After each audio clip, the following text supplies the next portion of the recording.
Hi friends, in this video I'm going to show you how I make chicken and dumplings. Now chicken and dumplings here in my area of southern West Virginia is a really popular food for church dinners, birthday dinners, things like that, or if you just want a good pot of chicken and dumplings on a Sunday. So anyhow, in my pot here I have just a little over 2 pounds of chicken, and I have water covering my chicken up about an inch over the chicken. And so we are going to let this cook on just a medium heat for about an hour, maybe a little over, because we want this to be really tender. And this is the water, the salt and pepper are the only things that I put in there. I don't use chicken broth, anything like that.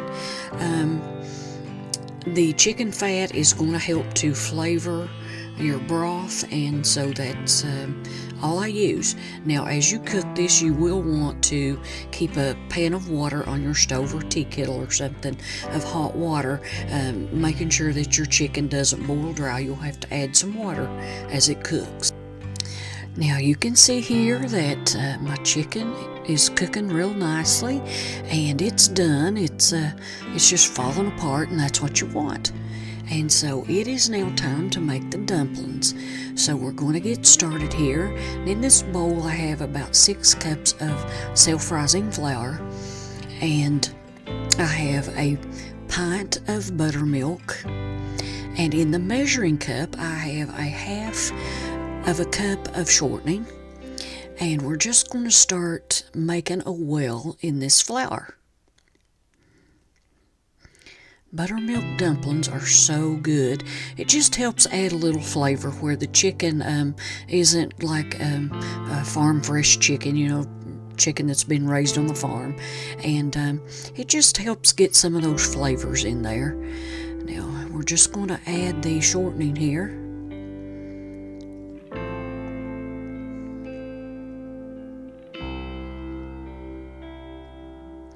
And then when you get this, get the shortening in, you just want to start working the shortening into that flour and buttermilk, and you want to take your time with that.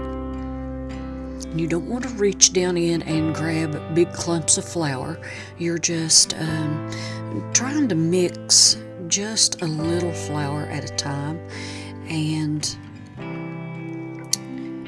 the heat from your hands will kind of help to soften that shortening too as you work with it, and so that's going to help it to, those lumps of the shortening to kind of break up and be incorporated through the flour. You can see that I'm just kind of moving the flour around. I'm not reaching down in through the flour and getting any clumps of flour or anything. That flour just sticks to the dough as you move it around, and that's really all that's necessary. You can see here that when your dough is about ready, it almost looks like it's separating. So we're just about ready now to go on to the next step.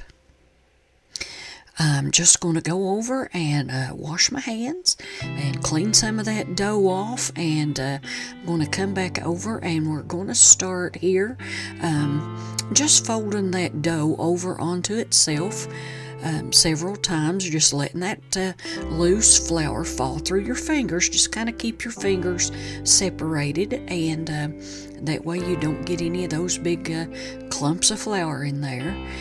You don't want dry flour mixed through, in big clumps. You just want a little bit at a time, just sticking to the outside of that dough. And if your dough is still a little bit too wet, you just keep working with it a little bit. So that is looking pretty good now.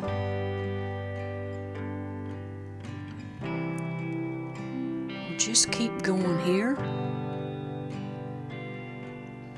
Just keep turning that dough over onto itself. Now I do mix up this dough a little bit stiffer than I would for biscuits because it helps give that consistency to your dumplings that you want. If your dough is not stiff enough, when your dumplings start cooking, they're just going to go to gravy mostly, and so it just kind of dissolves.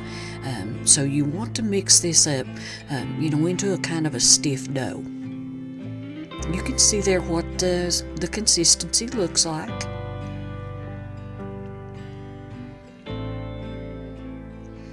Okay, now over here we have tools of the trade. I got my butter knife and I got my rolling pin over here, and I'm just going to take a piece of this dough and start working it just like I would a biscuit. Just want to roll a good piece of that out there in your hands. I'm just going to take some flour and flour the surface. This is just an old tablecloth, a piece of one that I have used. I save it just for making pies and dumplings and that sort of thing, and put some flour on my rolling pin. And we're ready to get started rolling here. Sprinkle a little flour over that dough and start rolling. And you're going to want to roll this out about an 1/8 of an inch. And if you have places on your dough that kind of gets sticky, just put a little bit more flour on there. Not much, doesn't take a lot, just a little bit. And just roll that dough out, and then you're just going to start cutting. You're going to cut these in strips, and you'll have to dip your knife in the flour a few times to keep it from sticking.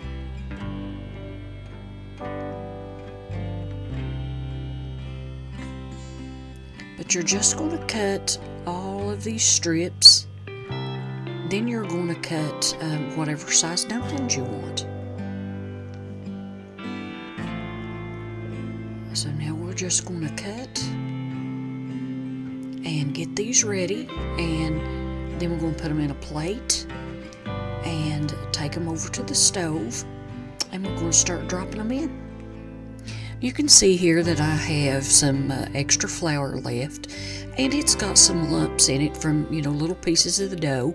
So you're just going to run that through a flour sifter and empty the lumps out and save the good flour for your next batch of biscuits, dumplings, or whatever. I've taken my chicken out of the stock, and I have about 3.5 cups of chicken stock here, and I'm just going to start dropping the dumplings in just a few minutes. But first I'm going to add a couple of cans of cream. This is evaporated milk, and you can see my dumplings there, and I have some yellow food coloring that I'm going to use.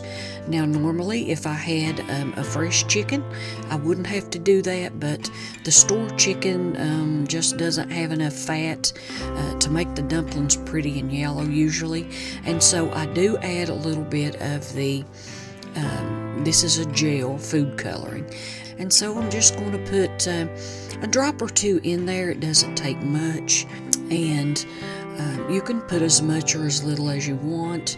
I don't like it super yellow, but that's up to you. And you have to think too that when you put the cream in there, your evaporated milk, it's going to lighten that mixture up a little bit. So now I'm ready to put my evaporated milk in there, and I'm going to add 2 cans here. Now that seems like a lot of evaporated milk, but that cream base just gives it such a good flavor. Now I just want to give that a good stir, and we're going to let this come up to a medium heat. We're going to let it come up just before boiling, and then you're going to turn it back to just a medium low. And you don't want this boiling hard because your dumplings will stick, and so we don't want that. and I'm putting in a little bit more food coloring here just to give it a little bit more of that yellow color. When I added the cream in there, it made it pretty white, so just added a little bit more of that in there. I've added some more pepper in the chicken stock, and we are just about ready to start putting the dumplings in. And you know, as I said before, you don't want this to be boiling, just like right on the verge of boiling. Now we're ready to start adding the dumplings in, and I just drop them here and there. If I drop one over here, then I'll drop the next one, you know, on the opposite side, or, you know, over from it, because you don't want your dumplings all clumped together. So I'm just going to add this plate of dumplings in here, and then we're going to let this cook for probably 10-15 minutes after I get the last of the dumplings dropped in there. And that should be plenty of time to let the dumplings cook and be nice and soft. When you stir your dumplings, you don't want to stir it vigorously. You just want to move the dumplings around and stir from the bottom of the kettle too, to keep them from sticking. Just real gently stir through and just kind of keep them separated. Now you can see here that I have quite a bit of liquid still in there, so we can still keep adding some dumplings. I'll put a few more in there, and then of course we will have the chicken to add too. So you have to think about leaving enough room, you know, enough liquid for your chicken once you put it in there. Now I'm going to add my chicken in here, and I'm going to let this cook for about 10 minutes, and then it will be done. It'll be ready to sit down and enjoy these good dumplings. So here they are ready to enjoy, and you can see the gravy there on them. It's a little thick, it's how we like it. The dumplings are so soft and tender and just so delicious. And so if you guys try this recipe, let me know in the comments below. So you guys have a blessed day, and I will catch you in the next video.